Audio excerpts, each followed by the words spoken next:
Hey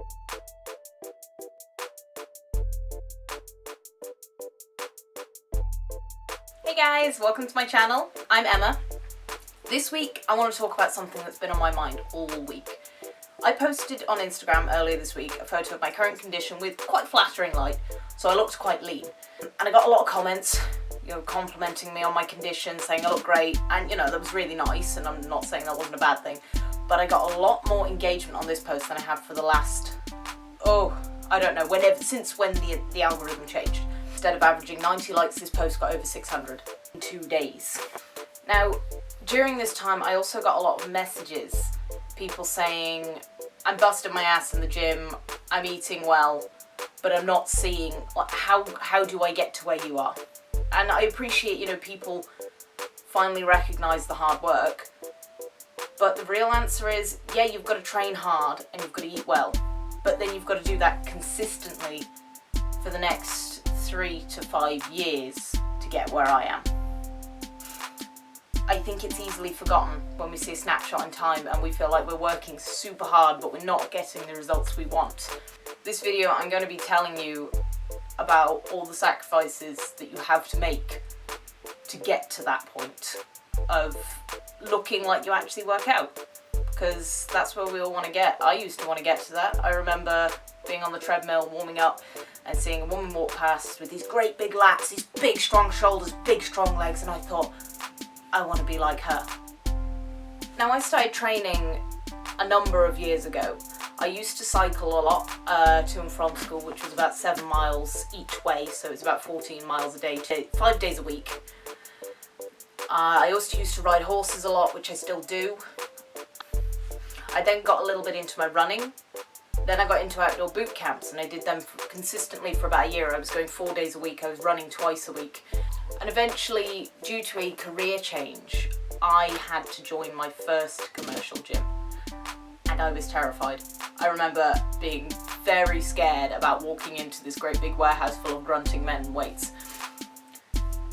This was about 3 years ago.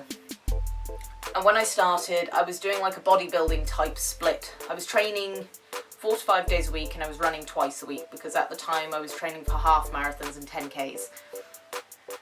So I'd have one day focused specifically on back and biceps, I'd have a quad focus day, I'd have a hamstring focus day, I'd have a shoulders and abs, and I'd have chest and triceps. I would split it so I would work each muscle group consistently. And I worked hard. I was there no matter what. I didn't want to be there. My job was draining me and I still showed up. It was very rare I missed a workout.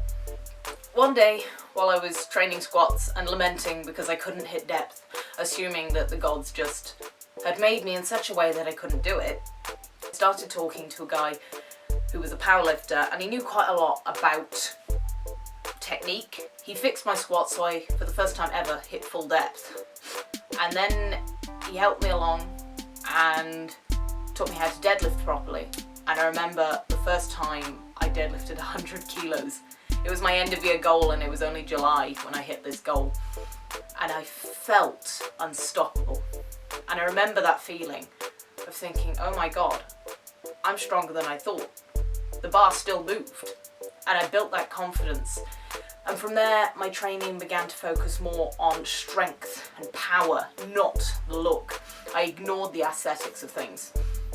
And I felt like my training really transformed at that point. I started training harder, heavier, longer sessions, learning about technique. And then eventually I got to a point where I thought, I've lost all the definition in my muscles.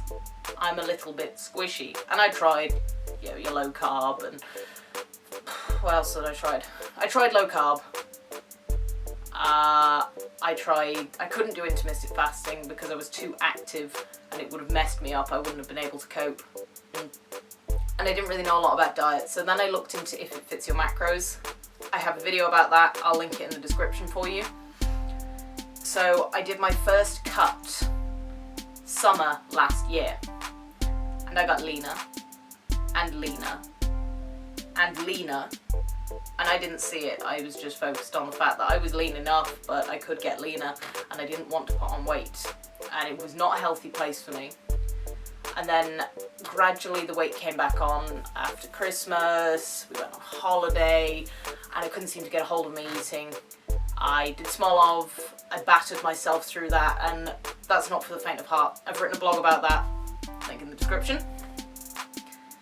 And all these years, there's always been one consistent thing. I have showed up and I've worked my ass off between 4 and 6 days a week. Depends on the routine. And my diet's been pretty on point. I focus on what I'm putting into my body a lot of the time. I'm starting to implement more bulk cut cycles. As a few of you will know, I'm currently on cut. And I just train hard as hell with the goal of getting stronger and more effective in what I do. I'm here to perform. I'm not here to look good, although it is a side effect. And I'm not complaining.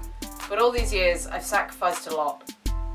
I've sacrificed meals out, enjoyment of food at times. I've said I can't come out tonight because I have to train.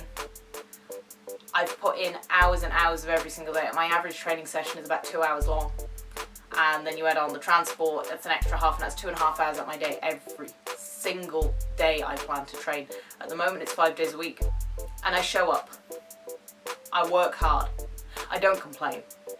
It's been a struggle. I don't always want to show up.